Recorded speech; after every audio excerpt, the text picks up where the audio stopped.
함께 성경 말씀 보도록 하겠습니다. 성경 말씀은 로마서 8장 7절부터 9절까지의 말씀을 여러분들이 다 찾으시고 그 7절부터 9절까지의 말씀을 여러분들과 다 함께 한 목소리로 공독하도록 하겠습니다. 로마서 8장 7절부터 9절까지의 말씀 여러분들이 다 찾으신 줄 알고 다 함께 공독합니다. 육신의 생각은 하나님과 원수가 되나니 이는 하나님의 법에 굴복하지 아니할 뿐 아니라 할 수도 없습니다. 육신에 있는 자들은 하나님을 기쁘시게 할 수 없느니라.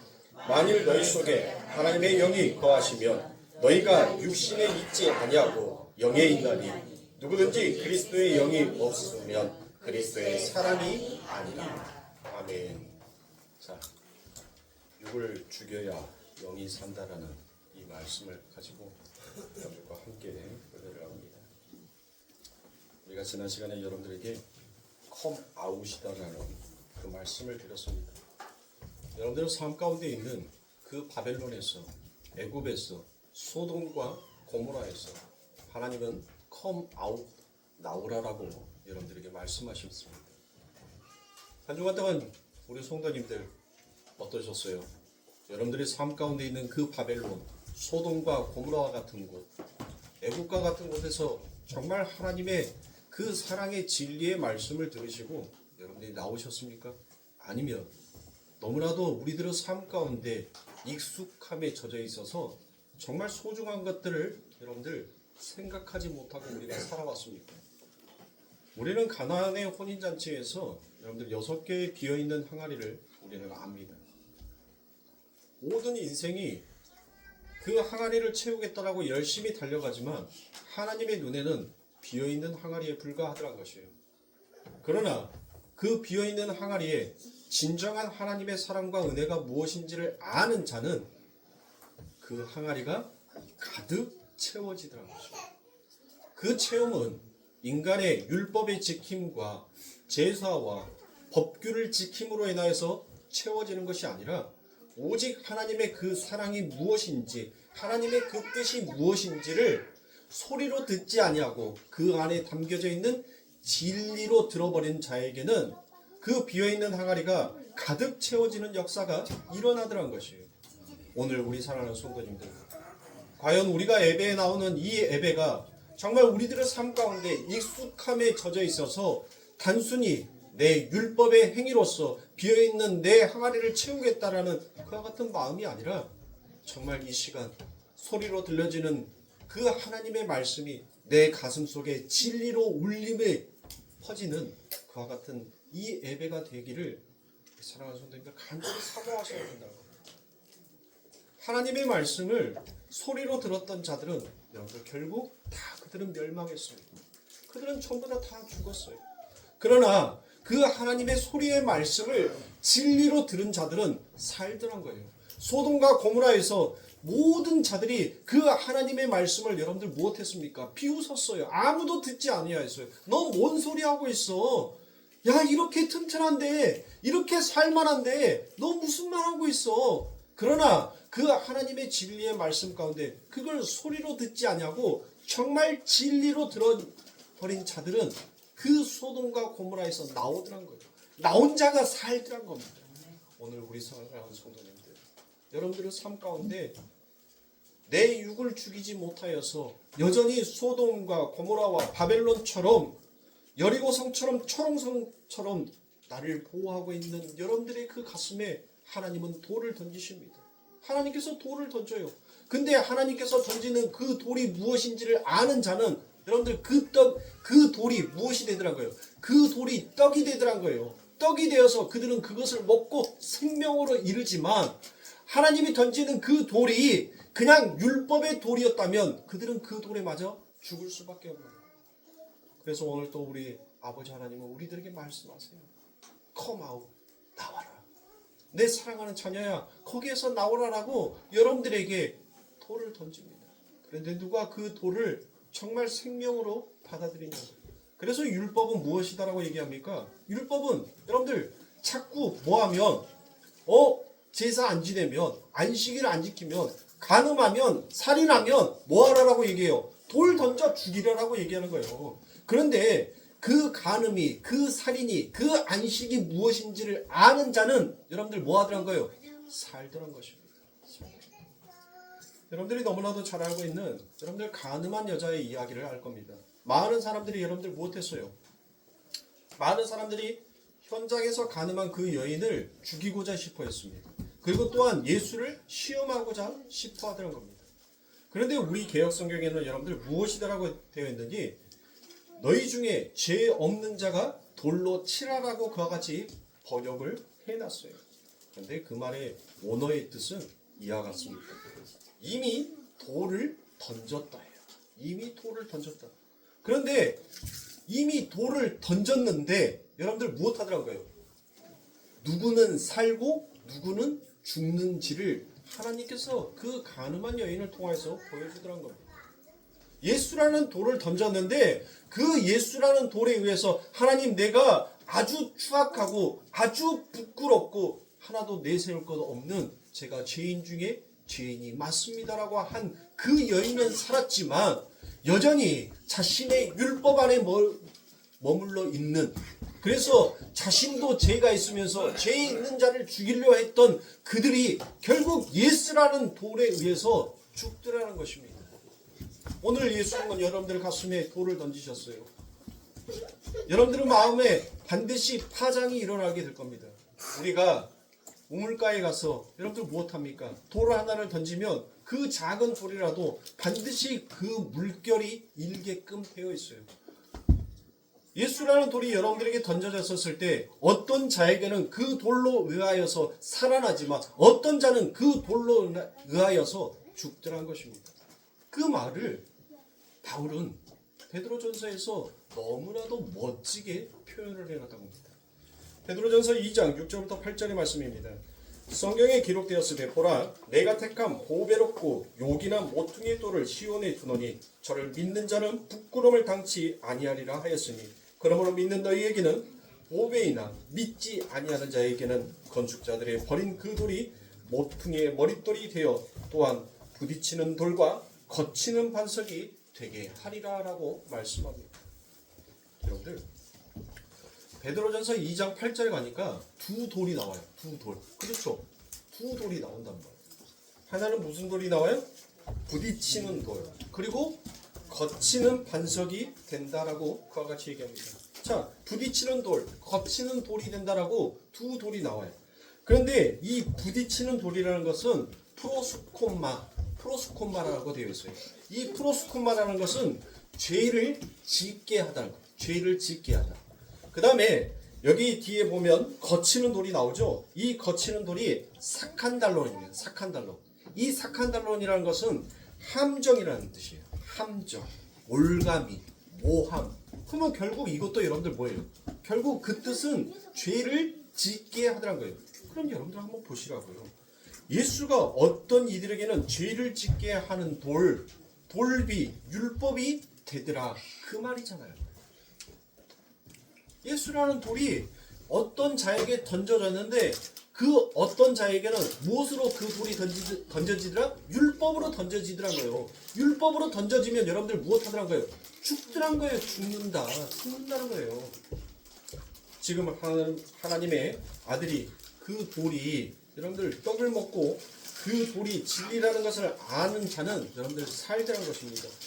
돌로 떡까지만 말하고 진리까지는 이야기를 하지 아니하면 여러분들 그것으로는 무엇 하더란 거예요? 죽는다는 겁니다. 그러니까 예수님이 거기에다가 붙여서 말씀하잖아요. 그게 진리다. 그 진리가 바로 하나님의 말씀이잖아 라고 그렇게 얘기하더라고요. 그 돌이 떡이 되고 진리가 되면 사는데 그 돌에 맞아버리면 여러분들 그 돌로 죄를 짓고 그 돌에 의해서 죽게 되더란 것입니다. 그래서 성경은 살인하지 마, 간음하지 마, 안식을 어기지 마. 그러면 내가 돌로 칠 거야 라고 그와 같이 얘기합니다. 그렇다면 여러분들 살인은 우리가 단순히 이 세상이 정해놓은 윤리와 도덕적인 살인을 이야기하겠습니까? 물론 그것도 포함이 되겠죠. 그런데 하나님께서 말씀하신 이 살인이라는 것은 여러분들 어떤 살인을 말하겠습니까? 바로 성부 아버지께서 자꾸 그 희생제사, 돌이켜서 드리려는 그런 행위로 구원을 받겠다라는 것이 그게 바로 살인. 나의 힘으로 내가 하나님 앞에서 주신 그 하나님께서 내게 주신 그 율법을 지켜서 못한다는 거예요. 내가 그 제사를 지내고 내가 하나님의 말씀하신 그 법도를 지킴으로 내가 내 스스로 구원에 이르겠다라고 하는 것이 그게 누구를 살인하는 거예요? 하나님을 살인하는 거다라고 이야기합니다. 그렇다면 여러분들 간음은 뭐예요? 간음은 뭐가 간음이에요? 막 성경 안에서는 여러분들 근친상간도 나오고 막 그래요. 간음에 대한 이야기들이 나온단 말이에요. 간음은 뭐예요? 바로 하나님께서는 그 하늘의 신랑 그리고 그 신랑의 아내된 교회가 어떻게 연합해야 하는지를 하나님은 설명해 주기 위하여서 여러분들 이 땅에 무엇을 두었어요? 그 하늘에도 없는 결혼이라는 제도를 이 땅에 주심으로 인하여서 그 남편된 신랑과 신부가 어떻게 한 마음을 이루어야 되는지 한 몸을 이루어야 하는지를 설명하고 가르쳐 줬단 말이에요. 그런데 살다 보니까 내 마누라가 어때요? 미워. 지나가는 여러분들 쭉쭉빵빵 아가씨가 더 이뻐 보여. 그러면 뭐 하는 거예요? 신랑이 신부가 있음에도 다른 신부를 사랑하는 것 그 자체가 간음이라는 거예요. 그래서 예수님께서 뭐라고 얘기합니까? 너희가 마음으로 지은 죄도 죄다라고 그와 같이 얘기합니다. 네가 눈으로 보고 마음으로 지은 것도 죄다라고 그렇게 하나님께서 말씀하시더라고요. 그러니까 율법이라는 남편에 가서 그 남편과 같이 연합해버리면 그것이 바로 간음이다라고 성경은 우리에게 가르쳐주고 있습니다. 그래서 어떤 이들에게는 예수가 죄를 짓게 하는 돌이 되고 죄 짓게 하는 돌. 그러니까 우리가 도덕과 윤리와 사회법상으로 우리가 정해 놓은 그런 지저분한 일 정도가 아니라 진짜 죽음에 이르게 하는 죄를 짓게 하는 돌이더란 것이에요. 그러니까 하나님의 아닌 자가 하나님 앞에서 하나님의 흉내를 내는 것, 그건 진짜 죽어야 할 죄죠. 그렇죠? 바로 그거라는 거. 그렇게 성경을 하나님의 말씀을 소리로 읽어버리면 결국 멸망에 이르게 된다라고 그와 같이 얘기합니다. 그래서 이 말씀을 왜 예수님께서 너희 지금 전부 다 소리로 읽고 있잖아. 그 소리 안에 담겨져 있는 진짜 내용은 진짜 뜻은 이거야라는 것을 예수님께서 이 땅에 오셔서 설명을 하셨단 말이에요. 그래서 그 비유가 무엇인지를 이렇게 설명해줘도 여러분들 무슨 말인지 못 알아먹잖아요. 이해가 안 가잖아요. 그래서 바울은 그 말을 비유로 사용을 합니다. 어떤 것으로? 바로 고린도전서 14장에 가면 방언에 대한 말을 가져다가 이야기를 하더라고요. 자, 고린도전서 14장 4절부터 12절까지의 말씀입니다. 자, 4절입니다. 방언을 말하는 자는 자기의 덕을 세우고 예언한 자는 교회의 덕을 세우나니라고 그와 같이 얘기합니다. 여러분들 방언이 뭐예요? 방언. 랄랄랄랄랄랄랄라 요거 이 방언이에요? 네? 여러분들 이런 방언은 다른 종교에도 다 있어요. 다른 종교에도 방언은 다 있다니까요. 그러면 다른 종교와 우리는 다르다면서요. 기독교 공동체는 다른 종교, 타 종교와 다르다라고 말하잖아요. 그런데 여러분들 교회 안에서 날랄랄랄랄라 요거 하는 것이 여러분들 방언이라고 그와 같이 성경이 이야기하겠냔 말이에요. 자, 방언은 여러분들 무엇이다라고 얘기해요? 바로 하나님의 성령의 불이 혀처럼 임하였다 있었을 때 바로 글로사가 바로 뭐라고 했어요? 여러분들에게 혀라고 했죠. 이 혀가 여러분들 제 혀가 움직임으로 인하여서 뭐를 해요? 지금 말을 하잖아요. 말을 하잖아요. 전부 다 혀 천장에다가 딱 힘줘서 붙이고 자음 모음 한번 발음해 보세요. 안 되죠? 그래요. 글로사라는 것은 이 혀란 말이에요. 이 혀가 소리를 내더니 이 소리가 뭘로 나오더라? 말로 나오더라. 그렇죠? 그게 혀란 말이에요. 그게 혀. 그게 방언이다라고 얘기를 하는 거예요. 자, 그런데 그 말이 소리로만 들려지고 전해지면 그건 그 진리가 전해지는 것이 아니잖아 라고 얘기를 하는 거예요. 그건 못 듣는 거잖아 라고 그와 같이 얘기합니다. 그 내용을 그때 그것을 방언이다 라고 이야기를 하는 거예요. 자, 방언. 우리가 자 이렇게 생각하시면 돼요. 우리가 성경책을 읽었어. 성경책을 소리로 읽었어. 읽었는데 그 안에 뜻이 무엇인지를 여러분들 알아요? 모르잖아요. 그게 방언이란 말이에요. 방언. 그게 율법이란 말이에요. 율법이 뭔지도 모르고 아 이거는 정결의식 이건 지키면 좋은 거 좋은 거니까 지켜야 돼. 지켰더니 축복이 오네. 그래서 여러분들 전부 다 그 길로 따라가더란 거예요. 그게 방언이란 말이에요. 근데 방언과 똑같이 여러분들 동등하게 나오는 말이 뭐예요? 통역이죠. 통역. 여러분들 방언하는 말이 통역이 되어버리면 그것을 바로 우리는 무엇이다라고 얘기해요? 방언이 통역이 되었어요. 방언을 했으면 반드시 통역이 있어야 된다라고 함께 있어야 된다라고 얘기를 하잖아요. 근데 그것을 그 방언한 이야기를 통역해서 설명을 해줬어. 내용을 담아버렸어. 그러니까 그 내용을 담아버리니까 그게 뭐가 되더라? 그게 예언이 되더라라고 얘기를 하는 거예요. 성경은. 그래서 방역, 통역, 예언이라고 얘기를 하는 거예요. 그 예언은 여러분들 성경에서는 또 무슨 말로 바뀌는가 하면 계시라고 바뀌기도 해요. 계시. 무엇이다? 계시는 지식이다라고 말하기도 하더란 거예요. 자, 그러면 여러분들 머릿속에서 싹 정리가 됐죠? 뭐가? 자, 성경을 뭘로 읽었어? 내가 소리로 읽었어. 소리로 읽어버리면 그 내용이 뭔지를 모르니까 죽었다 깨어나도 그것으로는 여러분들 뭐 할 수 없어요. 하나님의 구원에 이룰 수가 없단 말이에요. 그래서 하나님께서는 뭐를 해준 거예요? 그 성령의 불같은 혀가 임한 거예요. 그 내용이 무엇인지를 우리들에게 이제 내 안에 있는 그 성령이 그 혀로서 불의 혀로서 그 내용을 통역해 주더란 거예요. 통역해 주는 게 뭐예요? 이게 진리야. 너희가 성경을 이렇게 읽었잖아. 근데 이 말이 바로 이거야 라고 그 통역이 우리 안에서 그 진리를 설명을 해 주란 거예요. 그 진리가 설명이 되니까 곧 뭐예요? 그것이 예언이더란 거예요. 예언. 자, 우리 성도님들, 제가 방금 여러분들과 로마서 8장 7절부터 9절까지의 말씀을 읽었어요. 읽었죠. 그냥 이 내용을 읽었는데 뭔 말인지를 모른단 말이에요. 우리는. 이게 방언이에요. 근데 방언을 했는데 이제 이 내용이 이게 진리야라는 것을 여러분들에게 가르쳐줘야 되잖아요. 뭘로 가르쳐줘? 네? 법전으로? 법전으로 가르쳐줘요? 뭘로 가르쳐줘? 여러분들 지금 뭐 보고 있어? 성경 보고 있잖아요. 성경으로 가르쳐 주잖아요. 통역해 주잖아요. 성경의 내용을 가지고 통역을 해 주잖아요. 근데 그 내용이 바로 예언이라 했잖아요. 성경은 누구다? 성경은 누구에 대해서 기록했다? 예수에 대해서 기록했다. 하나님에 대해서 기록했다. 그러니까 바로 못 알아먹는 말을 그 안에 진리를 담아버리니까 그 진리가 바로 예언의 말씀. 바로 누가 되더라? 예수 그리스도가 되더란 거예요. 왜? 진리는 바로 누구다? 예수님이 나다라고 얘기하잖아요. 내가 진리가 아니라 나 사이비 만들지 말고 교주 만들지 마시고 지금 나는 내가 이렇게 툭툭 치는 것은 누구를 가르치는 거예요? 예수 그리스도를 가르치는 거죠. 예. 예수님이 바로 내가 곧 길이요 진리요 생명이다라고 말씀하잖아요. 그러면 진리는 뭐예요?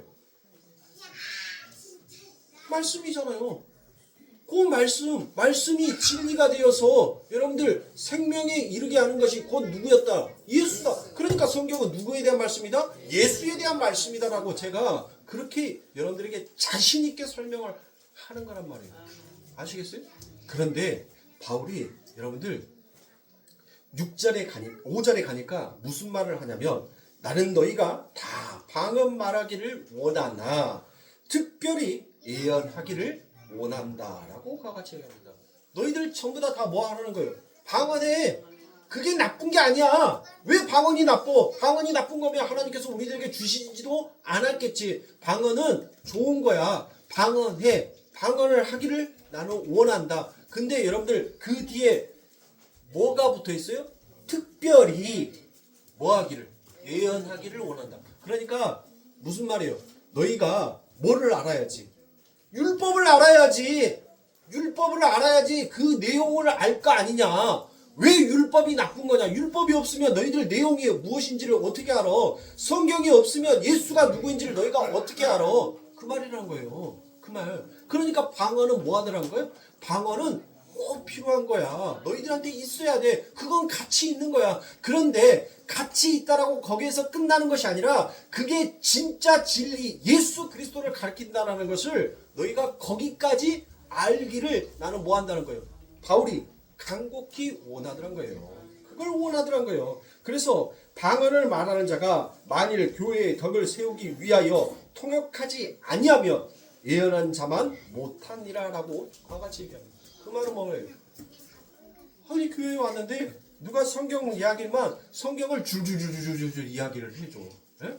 그런데 그 성경을 이야기를 해주는데 진짜 하나님의 진리, 예수 그리스도, 하나님의 영광, 하나님의 은혜를 그들에게 줄줄줄줄 가르쳐줘야 되는데 이야기를 해줘야 되는데 전부 다 그것을 무엇으로 바꿔버리는 거예요?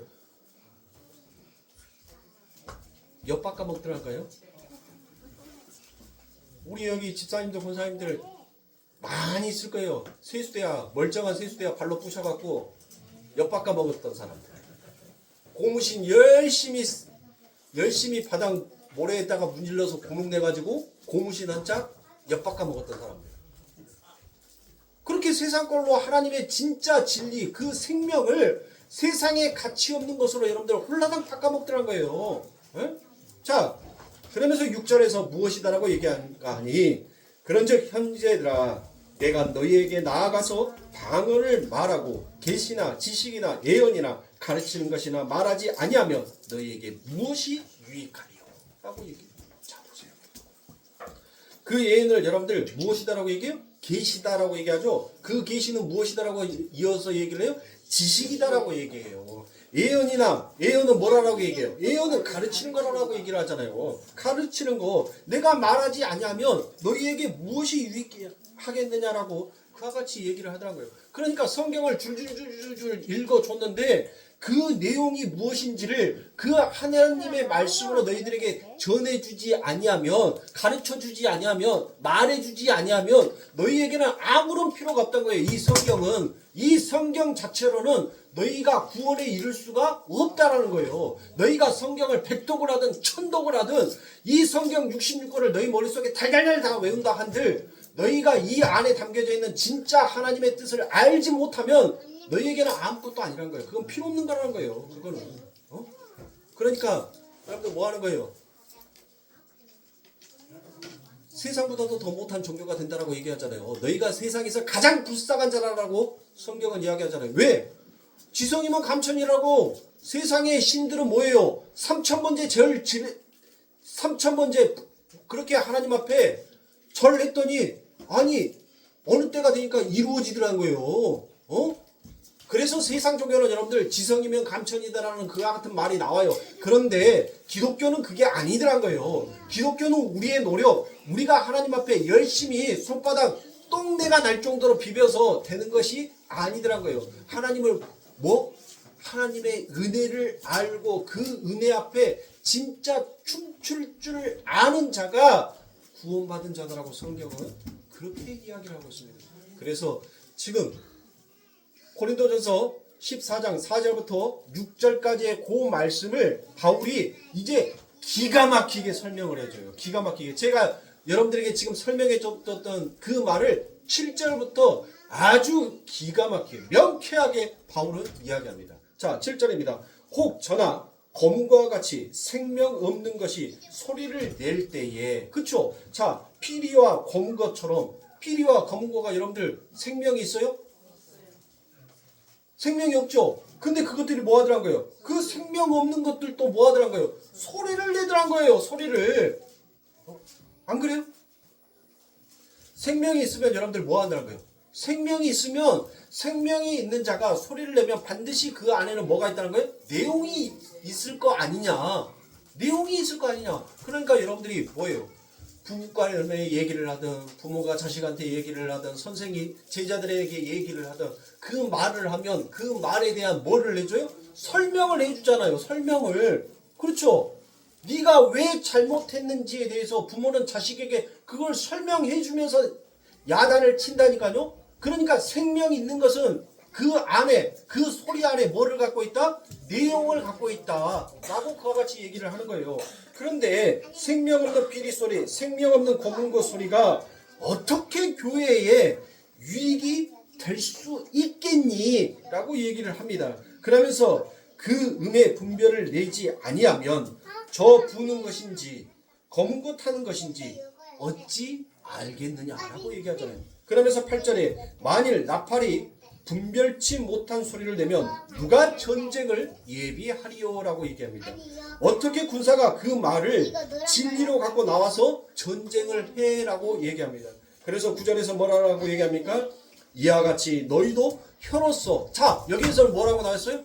방언. 아까 치면은 방언이라고 얘기했죠. 근데 여기에서는 이 글로사를 혀로서라고 번역을 하더라고요. 혀, 방언이라고 안 하고 혀로서. 자, 이 혀는 여러분들 뭘로 바꿔도 된다? 말이라고 바꿔도 된다는 거예요.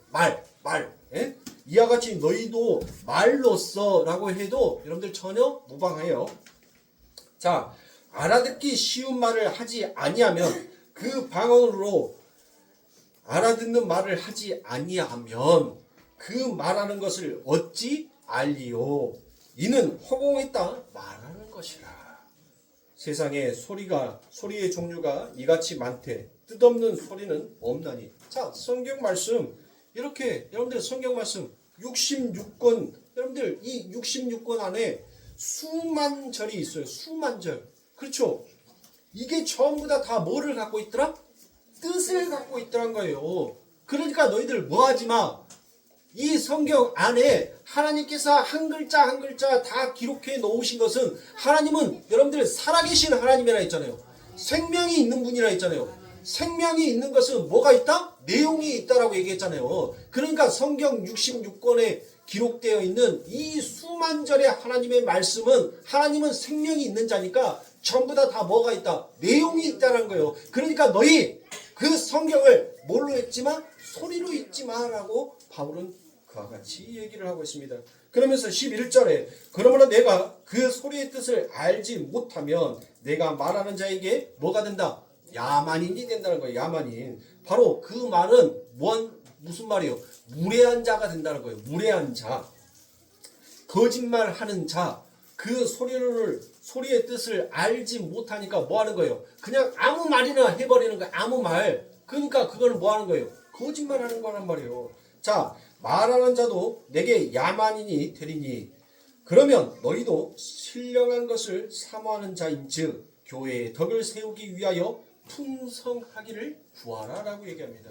그러므로 방언 말하는 자는 통역하기를 기도해 라는 거예요.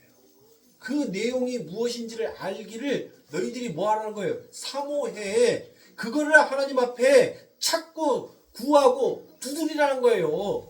엉뚱한 거 찾으려고 너희들 그렇게 다니지 말고 진짜 그 내용이 무엇인지를 찾아. 그리고 그걸 찾았으면 하나님 앞에 뭐 하라는 거예요? 구하라는 거예요. 두드리라는 거예요. 그거 달라고 요구하라는 겁니다.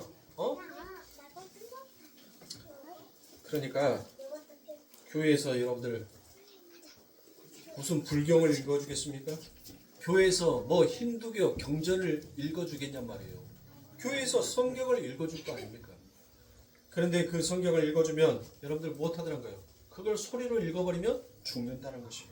거기 안에 내용을 담으라는 겁니다. 그런데 정말 그리스도인 하나님의 백성이라고 하는 사람들이 이거에는 전부 다 뭐예요? 관심이 없더란 거예요. 관심이 없어. 그래서 전부 다 교회에 와서 뭐만 하고 있어요? 쇼만 하고 있어요. 쇼 하면서 김원준이가 불렀던 쇼. 네? 그 노래만 부르고 있더란 거예요. 여러분들 진짜 하나님의 그 말을, 하나님의 그 소리를 진리로 들어버리면 여러분들 어떻게 되는 줄 아세요? 춤을 춘다니까요. 다이처럼 자기 옷이 홀라당 벗겨진지도 모르고 하나님의 소리가 그래 이 말이었어 라고 안 진짜 하늘의 성도는 그렇게 여러분들 하나님을 향하여서 기뻐하며 춤을 추더란 거예요.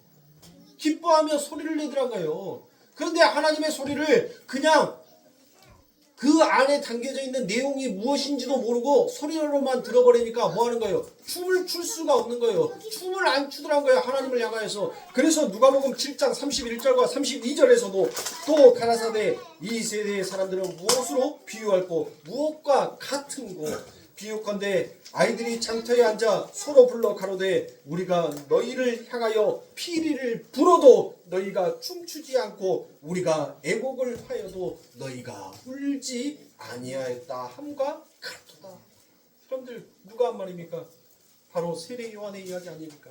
세례 요한의 여러분들 별명이 있었어요. 세례 요한의 별명이 여러분들 무엇이었어요? 그가 뭐하는 사람이었어요? 외치는 자죠. 어디에서? 광야에서 외치는 자. 그게 별명이었단 말이에요. 이 세례 요한의 별명. 여러분들 그러면 이 세례 요한이 여러분들 광야 그 광야가 어딜까? 광야라니까 여러분들 그냥 사막 아무도 없는 그냥 모래만 잔뜩 놓여있는 그 아무도 없는 곳에서 이 세례 요한이 회개하라 천국이 가까웠다 하면서 여러분들 그렇게 중얼중얼 했겠냔 말이에요. 자, 성경에서는 광야를 무엇이다라고 얘기하냐면 성전의 마당이다라고 얘기를 해요. 성전 마당. 광야를 성전의 마당이라고 얘기를 한단 말이에요. 자, 세례 요한이 그 성전의 마당에서 뭐를 외쳤어요? 회개하라 천국이 가까웠느니라 라고 그와 같이 외쳤단 말이에요. 자, 예수님께서도 여러분들 예수님께서도 야 너희들 지금 2개월 전부 다 소리로만 읽고 있는데 그 소리 안에 담겨져 있는 내용이 이거야 라고 가르쳤었을 때 예수님도 항상 하나님의 말씀을 대언하여 가르쳤을 때 어디에서만 가르쳤어요? 성전에서만 가르쳤어요. 성전 그 뜰 안에서만 하나님의 말씀을 가르쳤고 그 밖에서는 뭐를 행하셨어요? 기적을 일으키셨단 말이에요. 하나님의 말씀을 성전 안에서 했어요. 자, 세례 요한이 여러분들 그가 광야에서 뭐를 먹어? 맥두개와 석청을 먹었다는 것은 자, 이 세례 요한은 누구를 예표하는 자예요? 구약의 엘리야를 대언해서 왔고 그가 바로 예수의 길을 예언하는 자다라고 성경은 가르쳐 얘기하잖아. 그러니까 이 세례 요한이 먹었던 맥두개와 석청은 지금 뭐라는 거예요? 바로 예수님의 몸, 예수님의 피를 그가 마셨다는 거예요. 그래서 맥두개와 석청은 곧 포도주와 떡을 그가 먹었다라고 비유하는 겁니다. 그걸 얘기를 하는 거예요. 그냥 뭐 가을 들녘에 메뚜기가 사시사철 여러분들 있어요? 아, 메뚜기도 지금 이맘때가 제일 맛있지. 여러분들 한여름에 여러분들 메뚜기 그 들기름에 딱 달달해갖고 소금 넣어서 먹어봐요. 그때 맛있는가? 아니 지금이 통통하니 좀 씹을만 하다니까요. 바삭바삭도 하고. 여름에는 여러분들 메뚜기 잡아봤자 여러분들 흐물흐물해요. 맛없다니까요. 저도 다 그런 세대예요. 뒷산에 가서 칡해서 칡 뜯어먹고 도로쿠면도를 가지고 쑥 해가지고 쑥인지 민들레인지 구분 못하고 그냥 쑥처럼 생긴 것은 다 비워갖고 갖다가 집에다가 몽실 쌓아놓기도 하고. 예? 저도 그런 세대입니다. 그러니까 그가 메뚜기와 석청을 먹었다는 것은 바로 예수 그리스도의 그 몸, 그분을 먹었다는 거예요. 그거를 예표하는 거예요. 왜 그건지에 대해서는 오늘 제가 드려야 할 말씀이 너무 많기 때문에 제가 다음번에 기회가 되면 말씀을 드리겠습니다. 자, 세례 요한이 그렇게 외쳤어요. 그런데 바리새인들이 여러분들 뭘 하라고요? 바리새인들이 세례 요한의 소리를 그 말을 소리로만 들어버렸죠. 그래서 바리새인들이 그 세례 요한에게 뭐라고 얘기를 합니까?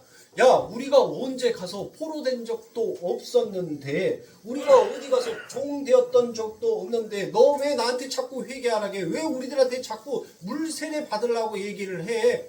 라고 그렇게 한단 말이에요. 그러면서 여러분들 뭐 하는 거예요? 여러분들이 그래도 하나님의 말씀이니까 안 지키면 뭐 하는 거예요? 찝찝해. 뭔가 좀 개삭지근해. 그쵸? 그러니까 뭐 하는 거예요?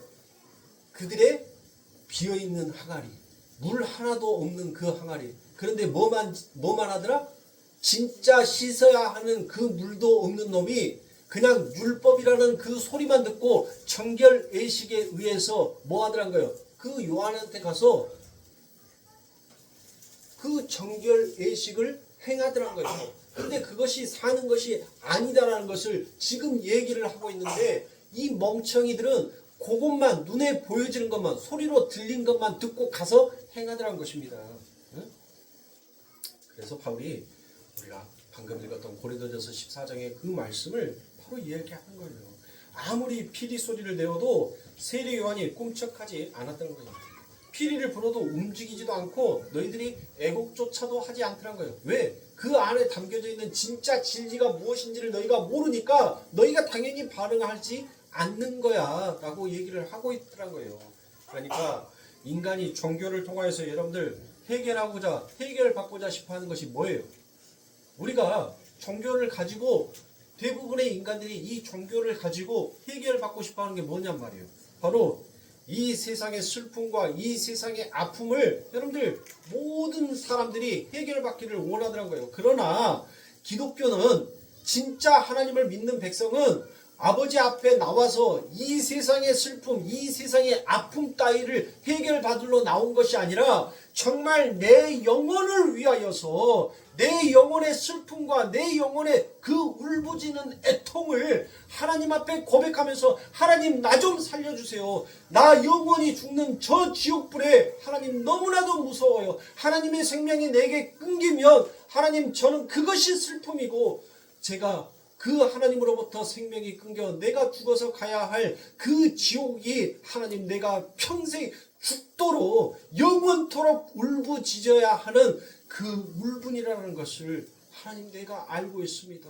그것을 아는 자만 하나님 앞에 뭐 하는 거예요? 자신의 잘남을 내세우는 것이 아니라 하나님 앞에 나와서 뭐 하는 거예요? 하나님 나 좀 살려주세요 하고 그렇게 하나님 옷자락 붙들더란 거예요. 내가 혈류병 걸린 내 스스로는 이 병을 고칠 수 없는 자다라는 것을 아는 자는 하나님의 그 옷자락을 잡더란 거예요. 그 옷자락을 잡으니 여러분들 뭐 하더란 거예요? 그의 사망이 떠나가더란 겁니다. 여러분들의 사망을 깨기 위해서 오신 그 예수 그리스도를 제발 여러분들 소리로만 듣지 마시고 그 안에 내용이 무엇인지를 알면 이제 그 예수 그리스도의 옷자락을 붙잡을 수 있는 그 행위를 하시란 말이에요. 내 영혼이 범사에 잘된 같이 내가 잘되기를 원한다라는 그 하나님의 말씀 여러분들 아시잖아요. 내 영혼 하나님께서 원하시는 것은 내 육이 잘됨이 아니라 내 영혼이 하나님 앞에 범사에 잘되기를 강건하기를 하나님은 우리들에게 간구하고 계시는 하나님이란 말이에요. 내 영혼을 위하여서 여러분들 슬퍼하시고 내 영혼의 아픔을 위하여서 하나님을 찾으실 수 있는 우리 성도님들이 되셔야 한다는 겁니다. 왜 교회에 와서 이 세상에 여러분들 한낱 인간이 살아봐야 아침 이슬과 같아요. 아침에 피었다가 저녁에 지는 꽃과 같은 것이 우리의 인생이건만 이 세상의 슬픔, 이 세상의 아픔이 그렇게 영원한 줄 알고 진짜 슬픔과 진짜 아픔은 여러분들 뒤로 밀어둔 채 왜 그렇게 신앙생활을 하냔 말이에요. 그게 아니란 거예요. 진짜 내용과 진리를 안다면 내 영혼이 잘 되기를 우리는 하나님 앞에 간절히 간구할 수밖에 없는 것입니다. 그러니 우리 사랑하는 성도님들 이 시대에서 분별의 영을 달라라고 여러분들이 기도하실 수 있어야 돼요. 무엇이 하나님의 진리의 말씀이고 무엇이 비진리인지를 여러분들 분별하실 수 있어야 됩니다. 우리는 너무나도 많은 비진리들을 여러분들 품고 있단 말이에요. 근데 예수 그리스도께서 우리에게 성령을 보내주시는 것은 그거를 품으라고 우리들에게 아버지 하나님께서 그 성령을 보내주신 것이 아니라 그거를 잘라내라고 그거를 거두어내라고 우리 아버지 하나님께서 우리들에게 성령을 보내주셨어요. 왜 하나님께서 우리들에게 성령 보내주셨어요? 여러분들 다 성령 받았다며요. 근데 여러분들이 받았던 그 성령이 하는 일이 무엇인지를 모르냔 말이에요. 그 성령이 내 안에 들어와서 은이빨을 금이빨로 만드는 그런 일을 하는 것이 아니라니까요. 내 안에 담겨져 있는 이 율법에 영원히 무너지지 아니하는 이 소동성과 같은 이 여리고성과 같은 그런 나를 그 비진리를 붙들고 있는 그 나를 그 품었던 것을 우리 아버지 하나님께서 잘라내시고 그것을 거두어서 그 안에 생명을 채우시는 분이 우리 하나님이라는 겁니다. 그래서 바울은 다시 이렇게 이야기합니다. 고린도전서 5장 1절부터 5절입니다. 너희 중에 심지어 음행이 있다 함을 들으니 이런 음행은 자 음행이 뭐라고 했어요? 음행이 간음이다라고 여러분들에게 말씀을 드렸죠. 간음이라는 것은 바로 하나님의 어린 양, 그 참 신랑이신 예수 그리스도, 그 그리스도를 진리로 이해하지 못하고 비진리로 이해하여 율법의 남편으로 받아버리면, 그것을 섬겨버리면 그건 여러분들 예수 밖에 있는 것이니까 그게 바로 뭐라는 거예요? 그게 간음이다라고 얘기하는 거예요. 그렇게 하나님은 내 밖에 섬김의 대상으로 두면 여러분들 그것을 카라트라고 얘기해요. 이 카라트라는 것은 여러분들에게 누누이 설명해 드렸죠. 카라트, 바로 캐리투투. 캐리투투가 뭐예요? 이혼 증서, 확실한 이혼 증서. 바로 너희들이 그 하나님과 확실하게 이혼된 자는 상관이 없는 자다라고 성경은 그와 같이 얘기를 하는 거예요. 그거를 자, 이 음행에 대해서는 고린도 교회가 음행을 했다는 것이 아닙니다. 바로 그 음행이 있다 함을 들으니 이런 음행은 바로 이방인 중에서라도 없는 것이라 누가 그 아비의 아내를 취하였다 하는도다. 여러분들 성경이 뭐 근친상간 이야기하겠어요 지금? 그런 말이 아니라는 거예요. 그 아비가 누구고 그 아내가 뭔지를 여러분들 성경은 우리에게 충분하게 설명해 줬잖아요. 그 아버지가 누구인지 예수님께서 이 땅에 오셔서 여러분들 설명해 줬잖아요. 그리고 신부된 그 아버지의 아내 된 자가 어떻게 행해야 하는지를 예수 그리스도께서 이 땅에 오셔가지고 그것을 보여줬잖아요. 우리들에게 보여지는 그림으로 여러분들 충분히 설명해 줬잖아요. 바로 예수님께서 하나님을 언제 여러분들 하나님이라고 불러요? 그래요. 십자가에 돌아가셨을 때 우리의 죄를 완전히 짊어지셨을 때 그때 하나님 나의 하나님 어찌하여 나를 버리시나이까 그때 하나님이라고 얘기한다니까요. 그 전에는 전부 다 하나님을 아버지라고 얘기를 해요. 아버지. 그러면 이 예수님은 그 아버지의 아내로서 이 땅에 오신 거예요. 그리고 그 아내가 그 아버지를 위하여서 어떤 일을 하는지를 그걸 보여주는 것이 그게 아내라니까요. 근데 그것을 너희가 하지 아니하고 다른 것을 쫓아가는 것이 바로 하나님과 뭐한 상태다? 이혼 증서를 받아서 확실하게 상관없는 자가 된다라는 것을 말씀하고 있어요. 그래서 바울이 자신을 무엇이다라고 표현을 해요? 내가 중매쟁이다라고 얘기하잖아요. 바울이 내가 중매쟁이야. 누구를? 바로 하나님과 이 땅의 교회 아버지 하나님께서 우리를 성전 삼고 계시니까 이 땅의 교회를 뭐 하는 거예요? 연결해 주는 거예요. 연합해 주는 내가 중매쟁이다라고 자신을 그렇게 소개를 하고 있더란 겁니다. 그렇다면 바울만 중매쟁이에요? 우리 사랑하는 성도님들도 하나님께서 여러분들을 왕같은 제사장으로 여러분들의 머리에 전부 다 기름을 부으셨고 여러분도 그 하나님과 여러분들의 자리, 여러분들의 위치에서 그 하나님과 교회가 연합이 될 수 있도록 여러분도 뭐가 되어야 되는 거예요? 바로 하늘의 중매쟁이가 되어야 된다라고 이야기를 하고 있는 거예요. 자, 그러면서 그러면서 무엇을 얘기합니까? 누군가가 내가 너희에게 진리를 전해서 너희들의 아비의 아내로 만들어놨는데 누군가 너희를 취하려 왔다라는 소식을 들었다라고 얘기합니다. 그러면서 2절에서 여러분들 무엇을 얘기합니까? 그리하고도 너희가 오히려 교만하여져서 어찌하여 통한이 여기지 아니하고 그 일 행하는 자를 너희 중에서 물리치지 아니하였느냐. 너희들이 물리치지 않았다라고 얘기를 하고 있어요. 그러면서 3절에서 내가 실로 몸으로는 떠나 있으나 영으로는 함께 있어서 거기 있는 것 같이 이 일을 행하는 자를 이미 판단하였노라라고 말하잖아요. 자, 바울이 뭐라는 거예요? 내가 몸이 지금 여기에 떨어져 있어. 나 여기 있어. 라고 얘기를 합니다. 자, 우리 성도님들 오늘 예배 드리면 여러분들 다 각자의 생활의 터전으로 다 가시죠. 다 떨어져 있잖아요. 그런데 오늘 여러분들에게 제가 뭐를 가르쳐 줬어요? 하나님의 말씀을 가르쳐 줬잖아요. 이 하나님의 말씀 안에 담겨져 있는 진리를 여러분들에게 가르쳐 줬잖아요. 그러면 여러분들 들었잖아요. 그러면 들었으면 여러분들 뭐 해야 돼요? 그 말, 생명의 말을 너희가 들었으면 그것을 뭐 해야 되는 거예요? 내 안에 있는 그 비진리를 너희가 쫓아내야지. 어찌 그 진리를 들었음에도 불구하고 여전히 거기에 머물러 있어 라고 바울은 이야기하는 거라니까요. 그러면서 4절에 주 예수의 이름으로 너희가 내 영과 함께 모여서 우리 주 예수 능력으로 이런 자를 사탄에게 내어주었으니 이는 육신은 멸하고 영은 주 예수의 날에 구원 얻게 하려 함이라 라고 그와 같이 얘기합니다. 자, 여러분들 하나님께서 뭐라고 해요? 이 땅을 하나님께서 누구에게 내어줬다 하겠어요? 사단에게 내어줬다라고 얘기했죠. 그러면 사단에게 내어줬다는 것은 누구도 내어줬다는 거예요? 우리도 내어주었다는 거예요. 우리도 함께 내어줬다는 거예요. 그런데 우리도 함께 내어줬는데 뭐 하는 거예요? 이 육신은 뭐 하기 위해서? 뭐 하기 위해서 사탄에게 내줬다? 성경이 확실하게 얘기했잖아요. 이 육신은 뭐 하기 위해서? 영원히 보존하기 위해서? 영원히 이 땅에서 장수하기 위해서?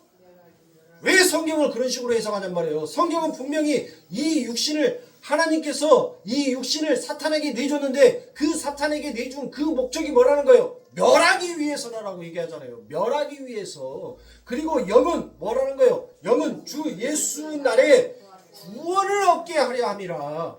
얼마나 명쾌하냔 말이에요. 얼마나 속 시원하게 여러분들 성경 이야기하냔 말이에요. 그러니까 자꾸 하나님의 말씀 갖고 여러분들 사기치는 사람들의 그 말을 잘 분별하시라니까요. 여러분들 약장수는 기가 막히게 약 팔아먹어요.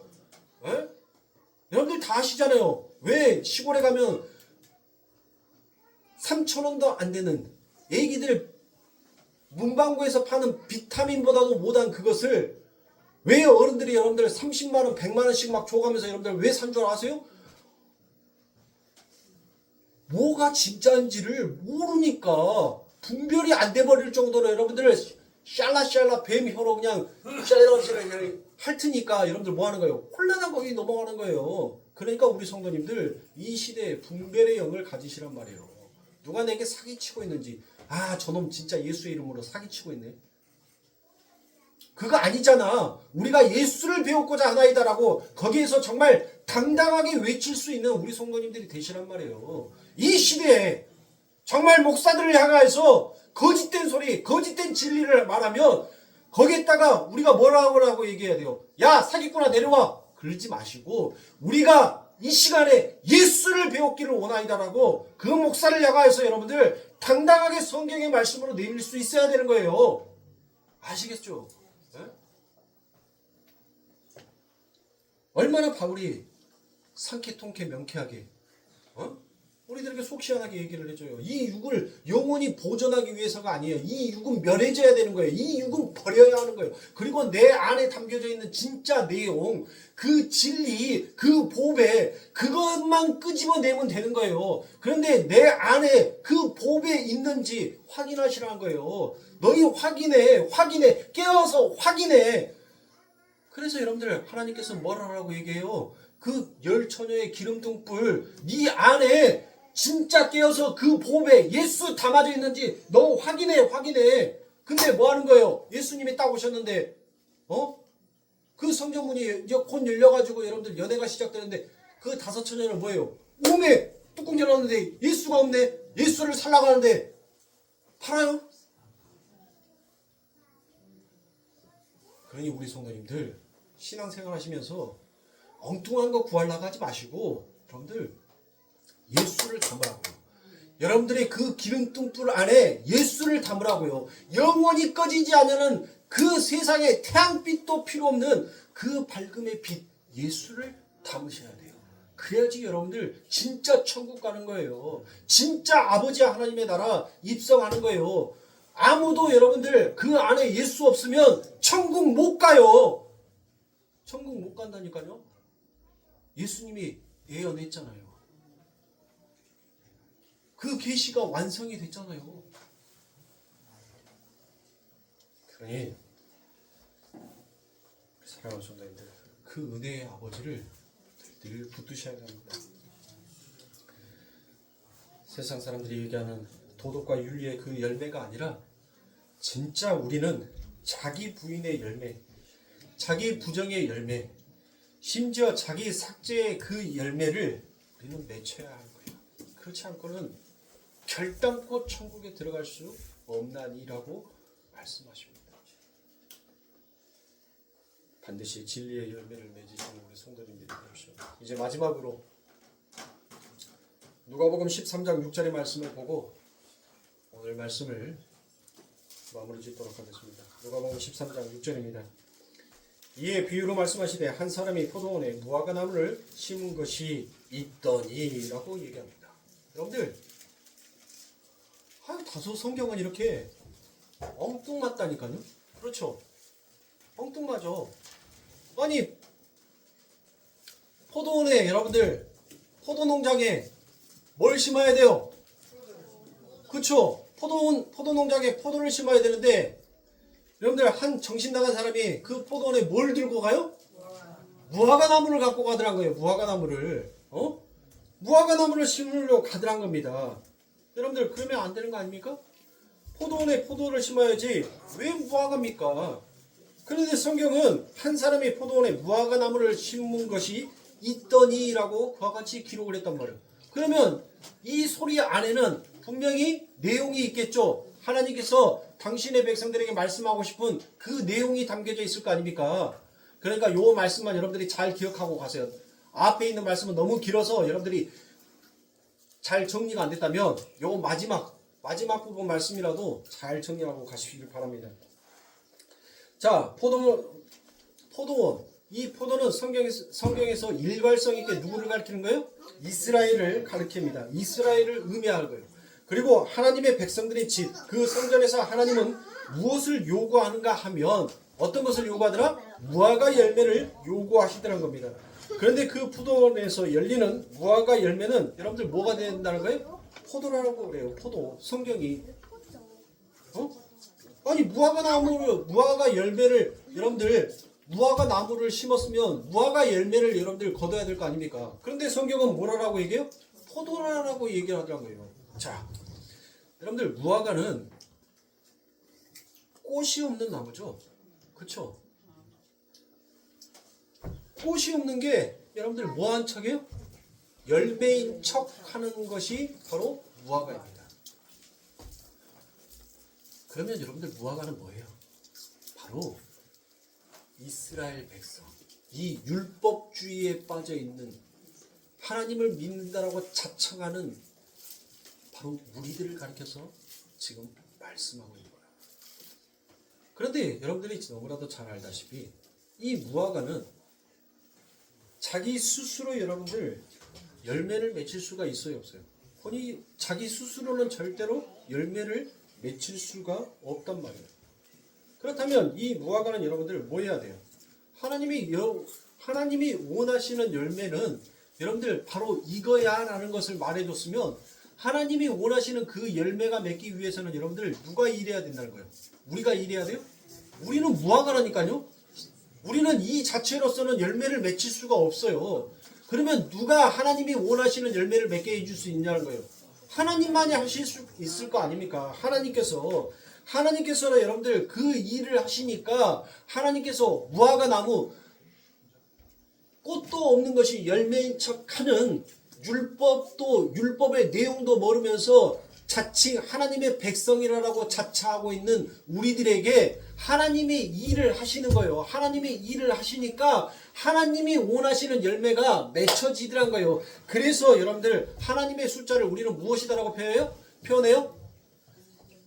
가르쳐줬잖아 손가락으로 3이라고. 그쵸? 왜 3? 성부 성자 성령 그래 3이죠.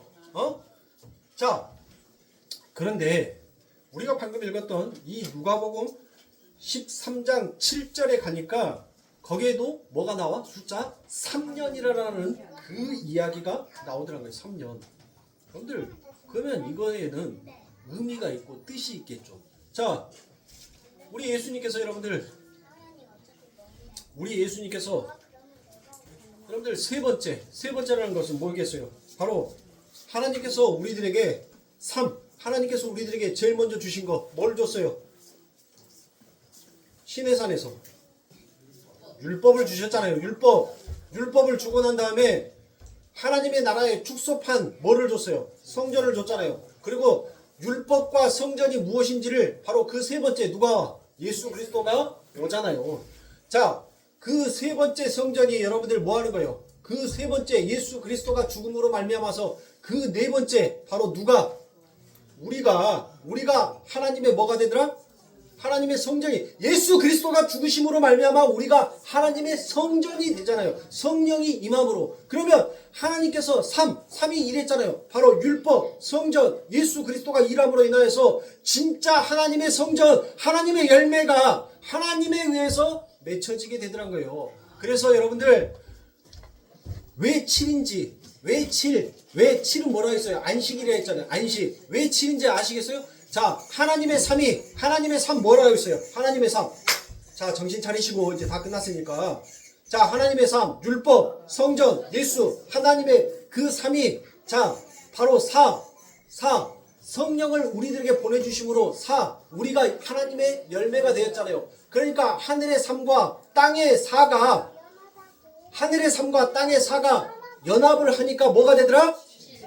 안식이 되더라. 평강의 나라가 되더라. 하나님의 나라가 되더라.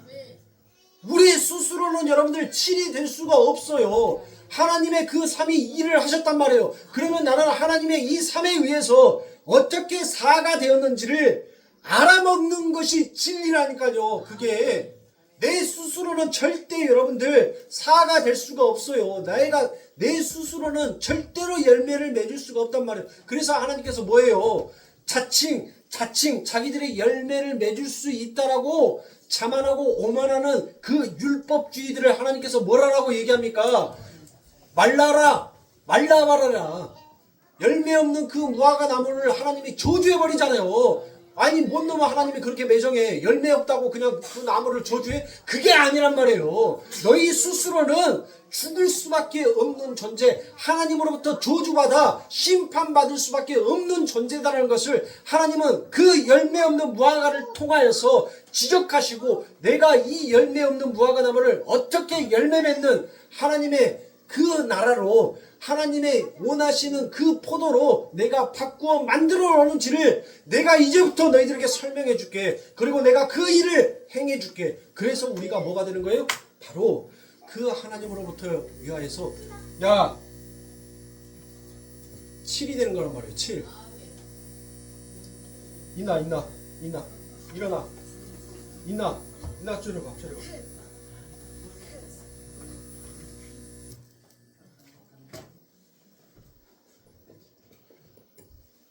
그러니까 사랑하는 성도님들, 영을 쫓아 생명의 삶을 사는 것은 여러분들 다른 것이 아니에요. 우리가 영을 쫓아서 생명의 삶을 사는 것은 바로 하나님, 내 힘으로는, 내 능력으로는 안 됩니다. 그거를 하나님 앞에 고백하고 하나님을 붙들고 가는 것이 그게 영을 쫓는 삶이고 생명을 쫓는 삶이란 말이에요. 그 신앙생활 하세요. 그 신앙. 엉뚱한 거 가지고 여러분들 열심 내서 나 하나님 앞에 구원받았다라고 여러분들 지옥 백성 제1호로 그 교회 성전에다가 명패, 동판에다 명패 달아서 나 1호로 지옥 가는 백성이다라고 자기 이름 벽에다 박지 말고 내 안에 계신 그 마음 안에 예수 그리스도를 박으시라니까. 여러분들 정말 하나님의 소리, 우리들에게 들려지는 그 진리가 무엇인지를 아는 자는 여러분들 다윗이 하나님을 향해서 춤추던 노래하듯이 우리 성도님들 그렇게 가셔야 돼요. 그러기 전까지는, 내가 진리 앞으로 바로 서기 전까지는 여러분들 모든 것들을 자제하세요. 모든 것들을 절제하시라고. 그리고 하나님의 놀랍고 깊고 넓고 크신 그 은혜가 무엇인지를 여러분들이 알고 난 다음에 하나님을 향하여서 하셔도 여러분들 늦지 않습니다. 그거 결코 늦는 거 아니에요. 제가 금요일날도 여러분들에게 말했죠. 아무리 마라톤 선수가 그 대회를 앞두고 죽어라고 피땀 흘려 노력해도 그 출발선에서 뛰지 못하면 그거는 여러분들 선수라고 할 수가 없는 거예요. 그 죽어라고 하나님께서 우리를 훈련시켰을 때 너 뛰어라고 하면 하나님, 나 능력 부족해도, 나 힘 약해도 하나님 말씀 붙잡고 뛰겠습니다라고 정말 멍청하게 그렇게 한 걸음 한 걸음 뛰더니 결국 뭐 하더란 거예요? 31.195km 다 뛰고 마지막 그 피니시 라인 하나님께서 천국 백성 그 천사들에게 내 백성 내 사랑하는 아들 돌아온 탕자가 온다. 빨리 연회를 준비하고 그 띠를 띄고 있으라라고 하늘 나팔 불 준비하고 있으라라고 하나님께서 맞이해 주시는 거예요. 그러니 우리 성도님들 내 노력으로 하지 마시고 하나님 붙들고 하나님께서 뛰게 하셨으면 하나님께서 그 마침표도 하나님께서 찍어주신다라는 그 믿음을 가지시고 신앙생활 하시면서 여러분들 세상 사람들 잘 보이기 위해서 세상 사람들에게 내 가치 있는 거 평가받기 위해서 신앙생활 하지 마시고 정말 예수를 위해서 여러분들 신앙생활 하시라고요. 나는 우리 교회가 다른 교회는 모르겠어요. 나는 우리 교회 성도님들이 우리 교회가 그렇게 건강하게 성장했으면 좋겠어요. 하나님 앞에 저 연보통에 있는 저 1,000원짜리 헌금도 정말 주를 위하여서 여러분들이 그 간절한 마음으로 사모하는 마음으로 하나님 앞에 드리면 하나님이 칭찬한다니까요. 왜 세상 사람 눈치 봐요? 왜 세상 사람? 하나님 눈치 보면서 신앙생활 하세요. 하나님 눈을 바라보면서 신앙생활 하세요. 이 세상의 가치, 이 세상의 평가, 여러분들 아침에 이슬과도 같은 거니까 신경 쓰지 마시고 주를 향하여서 살아가시는 정말 주님만을 바라보시는 우리 성도님들이 되시길 주님의 이름으로 축원합니다. 기도하겠습니다.